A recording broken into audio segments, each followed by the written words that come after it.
تو ان کی ایکسپیکٹیشن کیا تھی؟ ان کی توقع تھی کہ بچہ ہوگا، لیکن یہ بچی ہوئی، اور اللہ تعالیٰ نے ہمیں کہا ہے کہ یہ بچی ایسی جس طرح کا کوئی بچہ نہیں ہو سکتا. لیکن پھر ان کی اس ماں کی عظمت ہے کہ اس نے افسوس منانے کے بجائے رونا ڈھونا، میرے تو بڑے ارمان تھے، بیٹا ہوگا، امام بنے گا، عالم بنے گا، دین کی خدمت کرے گا، میرے تو بیٹی ہو گئی، اب کیا کریں. ایسی کوئی انہوں نے نان سینس بات نہیں کی. انہوں نے کیا کیا؟ اب ان کی بات سنیے. انی سمیتھا مریم، میں نے اس کا نام مریم رکھا ہے. میری ایم اصل میں یہ ہیبرو سے آتا ہے، اس کے اصل معنی ہوتے ہیں خدمت کرنے والی، خدا کی خدمت کرنے والی. انہوں نے نام بھی ایسا رکھا جیسے انہوں نے منت مانگی تھی نا کہ جو بھی میرے پیٹ میں ہوگا وہ آپ کی خدمت کرے گا، تو خدمت کرنے والی ان کا نام، یعنی اللہ کی خدمت کرنے والی ان کا نام رکھا مریم.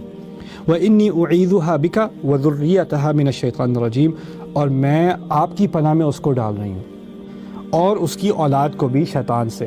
یعنی اب وہ اس بچے کے لیے بچی کے لیے پروٹیکٹیو ہو گئیں. انہوں نے یہ نہیں سوچا کہ اب اس سے کیا کام نکلے گا، بلکہ انہوں نے پوری محنت کر کے پورے دل سے اللہ تعالیٰ سے یہ دعا کی کہ اللہ تعالیٰ اس کو بس اب شیطان کے پنجرے سے بچا لے اور اس کی اولاد کو بھی. یعنی انہوں نے اپنی بچی کے بارے میں بھی سوچا، اس سے آگے